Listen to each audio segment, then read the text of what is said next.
से जुड़ी हुई खबरें आपको बताएंगे। बीजेपी नेता नवनीत राणा का ओवैसी भाइयों को चुनौती देने का मामला तूल पकड़ता जा रहा है। नवनीत राणा ने असदुद्दीन ओवैसी के छोटे भाई अकबरुद्दीन ओवैसी को उनके पुराने बयान के लिए टारगेट किया, जिसने अब बहुत बड़ा राजनीतिक बखेड़ा शुरू कर दिया है।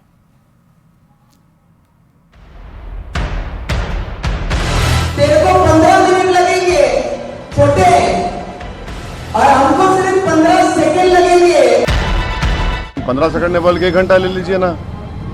हम भी देखना चाह रहे हैं कि आप में कितनी इंसानियत अभी बाकी है। 100 सोनार की तो 1 लोहार की। 15 मिनट ऐसा ज़र्ब है जो अभी भी नहीं भर सका। ओवैसी के गढ़ में नवनीत राणा का चैलेंज। भड़काऊ बयान पर सियासी गियर हुआ चेंज। छोटे भाई को चुनौती, बड़े भाई का डिफेंस। मौसम की बढ़ती तपिश ने सियासी पारे को भी हाई कर दिया है। राजनीति का यह टेम्परेचर इतना बढ़ गया है कि गड़े मुर्दों को उखाड़ने वाली कहावत सच हो रही है। पुराने विवाद को नया रंग दिया है बीजेपी नेता नवनीत राणा ने। छोटा बोलता है कि पुलिस को 15 मिनट हटा दो, तो हम दिखाएंगे बोले कि क्या कर सकते हैं। छोटे को मेरा कहना है, तेरे को 15 मिनट लगेंगे छोटे, और हमको सिर्फ 15 सेकंड लगेंगे। 15 सेकंड पुलिस को हटाया। 15 सेकंड अगर पुलिस को हटाया तो छोटे को बड़े को ये पता नहीं लगा कहां से आया और कहां को गया। सिर्फ 15 सेकंड लगेंगे हम लोगों को। ओवैसी भाइयों के गढ़ में नवनीत राणा का यह हमला अकबरुद्दीन ओवैसी को लेकर था, लिहाजा बड़े भाई असदुद्दीन ओवैसी ने पलटवार का मौका नहीं गंवाया और इस मामले को एक नया ही रंग दे दिया। मोदी जी को मैं बोल रहा हूं कि 15 सेकंड दे दीजिए आप, बिल्कुल 15 सेकंड दे दीजिए। आप क्या करेंगे? अखलाक का हाल करेंगे, जैसा मुख्तार को किया वही करेंगे, या पीलू खान या फिर अपना रकबर। बिल्कुल आप दे दीजिए, मोदी जी के पास इख्तियार है, दे दीजिए 15 सेकंड। 15 सेकंड ने बोल के 1 घंटा ले लीजिए ना। हम भी देखना चाह रहे हैं कि आप में कितनी इंसानियत अभी बाकी है या नहीं है। करिए, कौन डर रहा है? कौन डर रहा है? हम तो तैयार हैं। और आइए अब आपको दिखाते हैं कि अकबरुद्दीन ओवैसी ने कब कब कौन कौन से भड़काऊ बयान दिए थे। हिंदुस्तान हम 25 करोड़ है ना, तुम 100 करोड़ है ना, ठीक है। तुम तो हमारे से इतने ज्यादा है। 15 मिनट के लिए पुलिस को हटा लो, बता लेंगे किसमें हिम्मत है, कौन ताकत है। कोई भी हमारा बाल भी विंगा नहीं कर सकता। और याद रखो, दुनिया उसी को डराती है जो डरता है। दुनिया उसी से डरती है जो डराना जानता है। क्या है अकबरुद्दीन ओवैसी से नफरत क्यों है? 100 सोनार की तो 1 लोहार की। 15 मिनट ऐसा ज़र्ब है जो अभी भी नहीं भर सका। बयान भले ही पुराना था लेकिन भड़काने वाला था, इसलिए अकबरुद्दीन ओवैसी पर नवनीत राणा के बयान ने आग में घी डालने का काम कर दिया। नवनीत राणा को इस मर्तबा समझ में आ गया है कि वो अमरावती से बुरी तरह से चुनाव हार रही है और अमरावती से आनंदराज अंबेडकर जी चुनाव भारी अक्सरियत के साथ जीत रहे हैं, जिनको हमारी पार्टी मजलिस ने समर्थन दिया था। तो ये जो उनको ये झटका पड़ा है, ये जो सदमा उनके दिमाग में लगा है, वो बर्दाश्त नहीं कर सक रही है और इस तरह की अनाप शनाप बातें करने लग गई। नहीं, क्या करेंगे आप? 15 मिनट नहीं, 10 मिनट नहीं, 15 सेकंड के लिए पुलिस को हटा दो। क्या करेंगे? 15 सेकंड के लिए पुलिस को हटा के सारे मुसलमानों को मार डालेंगे, कत्लेआम कर देंगे। क्या कर रहा है पुलिस प्रशासन? क्यों अब तक कोई कार्रवाई नहीं, कोई एक्शन नहीं? क्या कर रहा है इलेक्शन कमिश्नर? क्या ये बयान अलाउड है इलेक्शन के अंदर? हम चाहेंगे कि इलेक्शन कमिश्नर इस बात का संज्ञान ले, इस स्टेटमेंट का संज्ञान ले और इनके खिलाफ सख्त से सख्त कार्रवाई करे। पूरे चुनाव में जो मेन मुद्दा है वो है समाज में नफरत फैलाने वाला। स्वयं प्रधानमंत्री मोदी जी और अमित शाह जी समाज में नफरत फैलाने वाली, जहर घोलने वाली बात कर रहे हैं। तो स्वाभाविक है कि उनके जो कार्यकर्ता है, उनके जो उम्मीदवार है, वो भी इसी तरह की बात करेंगे। चाहे नवनीत राणा हो और चाहे ओवैसी बंधु हो, एक ही जैसी भाषा बोल रहे हैं। कोई कह रहा है 15 मिनट के लिए पुलिस दे दीजिए तो हम हिंदुओं को सबक सिखा देंगे। कोई कह रहा है कि मुझे 15 सेकंड के लिए पुलिस दे दीजिए तो फिर हम मुसलमानों को सबक सिखा दें। आखिर आ गए ना हिंदू मुसलमान पर। कहां गया वो आपकी बार 400 पार का नारा। सियासत में अक्सर भड़काऊ बयान एजेंडे को धार देते हैं। यही वजह है कि ओवैसी बंधुओं के पुराने बयान पर नवनीत राणा ने जिस नई सियासत को शुरू किया है वो अब और आगे जाने वाली है, क्योंकि अभी 4 चरणों का सियासी रण बाकी है। और वहीं महाराष्ट्र की राजनीति में गद्दार शब्द पर बड़ी बहस शुरू हो गई है। शिवसेना उद्धव गुट की नेता प्रियंका चतुर्वेदी के विवादास्पद बयान के बाद वार और पलटवार का सिलसिला शुरू हो गया है। आपको बता दें कि प्रियंका चतुर्वेदी ने कहा था कि श्रीकांत शिंदे के माथे पर लिखा है कि उनका बाप गद्दार है। सबसे पहले आपको प्रियंका चतुर्वेदी का वो बयान सुनवाते हैं।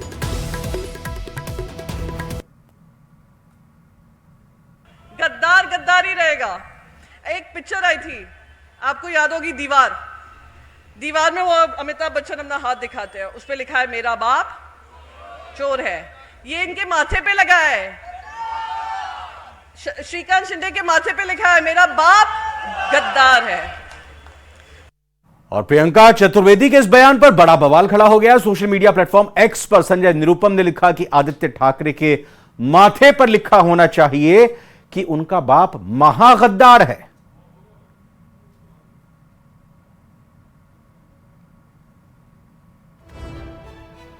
तो यह बात आगे तक बढ़ती हुई नजर आ रही है। प्रियंका चतुर्वेदी ने जहां श्रीकांत शिंदे को लेकर टिप्पणी की, उसके बाद संजय निरुपम की तरफ से जवाब आ गया है साहब। संजय निरुपम ने कहा है कि आदित्य ठाकरे के माथे पर लिखा होना चाहिए कि मेरा बाप महागद्दार है। तो गद्दार वाली सियासत महाराष्ट्र में चरम पर पहुंचती हुई दिखाई दे रही है।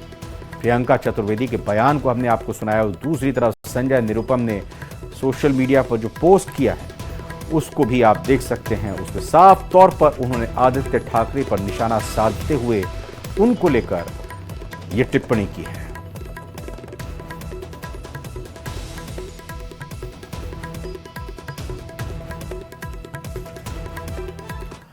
लोकसभा चुनाव में अब चौथे पड़ाव की बारी है। वार पलटवार का दौर भी और तेज हो गया है। इसी कड़ी में केंद्रीय गृह मंत्री अमित शाह ने उत्तर प्रदेश के लखीमपुर में कांग्रेस और समाजवादी पार्टी पर जमकर हमला बोला।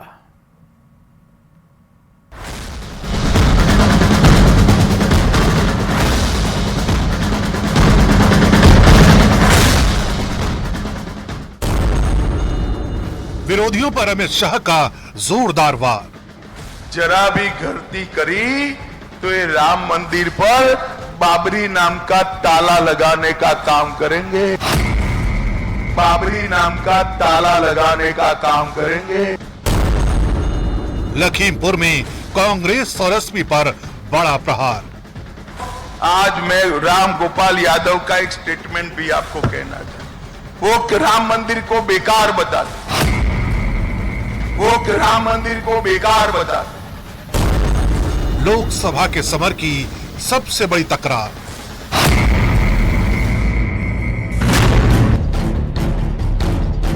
लोकसभा चुनावों में चौथे चरण के रण की तैयारियां चल रही हैं। इन्हीं तैयारियों के बीच उत्तर प्रदेश के लखीमपुर में केंद्रीय गृह मंत्री अमित शाह ने कांग्रेस और समाजवादी पार्टी को घेर लिया। भाइयों बहनों, आज मैं राम गोपाल यादव का एक स्टेटमेंट भी आपको कहना था। वो राम मंदिर को बेकार बताते। मेरी बात याद रखना, जरा भी गलती करी तो ये राम मंदिर पर बाबरी नाम का ताला लगाने का काम करेंगे। ये राहुल बाबा कहते हैं हम एक झटके में गरीबी मिटा देंगे। अरे राहुल बाबा, आपका ट्रैक रिकॉर्ड देखो। आपकी दादी ने एक झटके में आपातकाल लगाया। पिताजी ने एक झटके में ट्रिपल तलाक को फिर से इंट्रोड्यूस कर दिया और आपकी पार्टी ने एक झटके में पिछड़ा समाज का आरक्षण छीनने का काम किया है। ये पिछड़ा विरोधी लोग है, ये बात सभी पिछड़ा वर्ग के लोगों ने समझकर चलनी चाहिए। इस दौरान अमित शाह ने रायबरेली से चुनाव लड़ रहे राहुल गांधी पर जोरदार तंज कसा और राहुल गांधी की नीतियों पर भी सवाल उठाए। भाइयों बहनों, और राहुल बाबा की स्थिति ये है कि राहुल बाबा अमेठी थे वायनाड गए, वायनाड से रायबरेली गए। मैं बताता हूं राहुल बाबा, रायबरेली में भी आप हारने वालों हो। आपके लिए अब एक ही जगह है, रायबरेली से सीधा इटाली जाकर स्थिर हो जाओ, एक ही जगह बाकी रही। पाकिस्तान ने राहुल बाबा की बड़ी प्रशंसा कर दी, तो मुझे एक पत्रकार ने पूछा कि राहुल बाबा ने की प्रशंसा पाकिस्तान क्यों कर रहा है। मैंने बोला क्यों न करें, सर्जिकल स्ट्राइक होती है, राहुल बाबा विरोध करते हैं, नक्सलाइट मरते हैं, राहुल बाबा विरोध करते हैं, धारा 370 हटती है, राहुल बाबा विरोध करते हैं, राम मंदिर बनता है, राहुल बाबा विरोध करते हैं। राहुल बाबा पाकिस्तान के एजेंडे को आगे बढ़ाता है और पाकिस्तान राहुल बाबा का समर्थन करता है। भाइयों बहनों, ये आतंकवादियों को क्लीन चिट देने वाले लोग हैं। 13 मई को चौथे चरण के लिए वोट डाले जाने हैं, यानी राजनीति के इस महासमर में सियासी हमलों की रफ्तार अब और तेज होने वाली है। और इधर नेशनल कॉन्फ्रेंस के नेता फारूक अब्दुल्ला ने राम मंदिर और प्रधानमंत्री मोदी को लेकर विवादास्पद बयान दिए। उन्होंने प्रधानमंत्री से राम के जन्म, रावण वध और राम के वनवास को लेकर सवाल किए। उन्होंने प्रधानमंत्री मोदी से पूछा है कि इस दौरान वो कहां थे।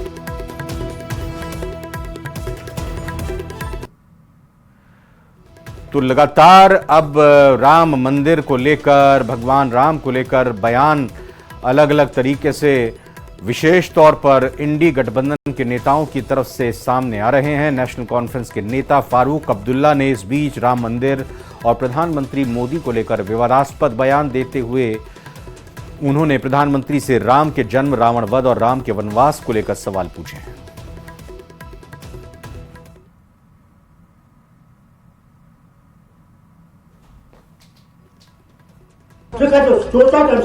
राम जायो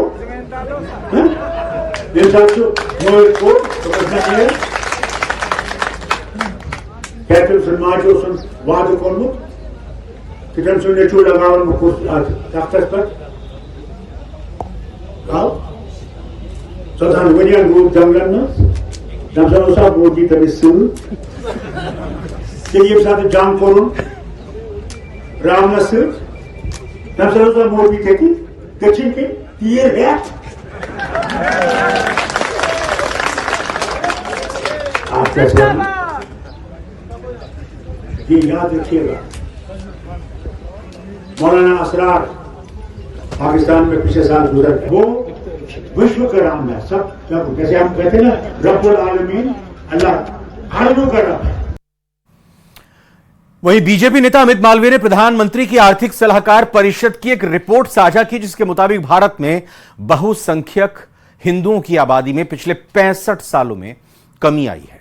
साल 1950 से 2015 तक देश में हिंदुओं की आबादी करीब 7.82% घटी है और वहीं इस दौरान मुस्लिम आबादी में 43.15% का इजाफा हुआ है। और इस रिपोर्ट में भारत के बाहर भी हिंदू आबादी के बारे में डेटा जारी किया गया है।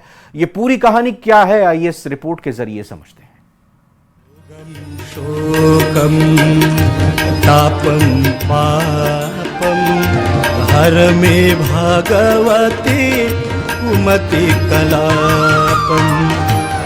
अल्लाहु अकबर अल्लाहु अकबर अल्लाहु अकबर। भारत में घट गए 8% हिंदू। 65 साल में बढ़े 43% मुस्लिम। अल्लाहु अकबर अल्लाहु अकबर अल्लाहु अकबर। आबादी पर आंकड़े होश उड़ा देंगे।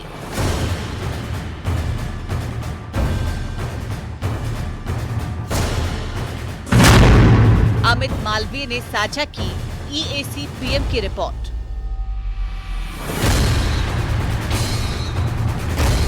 चुनावी समर से गुजर रहे देश में वैसे ही सियासी पारा हाई है और अब आबादी पर प्रधानमंत्री की आर्थिक सलाहकार परिषद की नई रिपोर्ट ने सियासत को नई हवा दे दी है। प्रधानमंत्री की आर्थिक सलाहकार परिषद की जनसंख्या को लेकर आई रिपोर्ट ने राजनीतिक तौर पर भूचाल ला दिया है। अगर इस रिपोर्ट की बात करें तो इस रिपोर्ट में 1950 से लेकर 2015 के बीच में किस तरह से भारत के अंदर हिंदू, मुसलमान और अन्य धर्मों की जनसंख्या बढ़ी है उसका जिक्र किया गया है। अगर बात करें 1950 से लेकर 2015 के बीच की तो हिंदुओं की आबादी तकरीबन 0.5% कम हुई है। वैसे तो भारत में हिंदुओं की आबादी सबसे अधिक है, लेकिन आंकड़े भविष्य के खतरे की ओर इशारा कर रहे हैं, क्योंकि आंकड़ों पर नजर डालें तो हिंदुओं की आबादी में तेजी से कमी आ रही है। हिंदुओं की आबादी इन सालों में 7.82% कम हुई, जबकि 1950 से 2015 के बीच अल्पसंख्यकों जैसे मुस्लिम, ईसाई, सिख और बौद्ध की आबादी बढ़ी है। ईएसी पीएम की इस रिपोर्ट को अमित मालवीय ने ट्वीट किया है। अमित मालवीय की तरफ से शेयर की गई रिपोर्ट के मुताबिक 1950 में हिंदुओं की आबादी 84% थी। 2015 तक ये घटकर 78% हो गई है। इसी अवधि में मुसलमानों की हिस्सेदारी 9.84% से बढ़कर 14.09% हो गई है। म्यांमार के बाद भारत अपने पड़ोसी देशों में दूसरे नंबर पर है, जबकि बहुसंख्यक आबादी में कमी आई है। म्यांमार में 10% और भारत में 7.8% बहुसंख्यक आबादी घटी है। भारत के अलावा नेपाल में बहुसंख्यक समुदाय यानी कि हिंदू की आबादी में 3.6% की गिरावट देखी गई। हालांकि इस रिपोर्ट को किसी सरकार ने नहीं बल्कि बीजेपी नेता अमित मालवीय ने ट्विटर पर साझा किया है। जहां एक तरफ विपक्ष के तमाम नेता इस रिपोर्ट की टाइमिंग पर सवाल उठा रहे हैं और कह रहे हैं कि चुनाव के बीचों बीच में बीजेपी इस रिपोर्ट को सार्वजनिक कर देश में ध्रुवीकरण की कोशिश कर रही है, तो वहीं बीजेपी जो है वो विपक्ष के नेताओं के ऊपर लगातार हमलावर है। और बीजेपी का कहना यह है कि जिस तरह से कहीं ना कहीं कर्नाटक में SC ST OBC के आरक्षण में को काटकर मुसलमानों को कर्नाटक सरकार ने आरक्षण दे दिया, तो कहीं ऐसा ना हो कि जब मुसलमानों की संख्या लगातार बढ़ती जाए तो ये देश भर में कहीं ना कहीं SC OBC के आरक्षण को काटने की कहीं कांग्रेस की साजिश तो या तैयारी तो नहीं है। आबादी पर नए आंकड़े आने पर सियासत गर्मा गई है।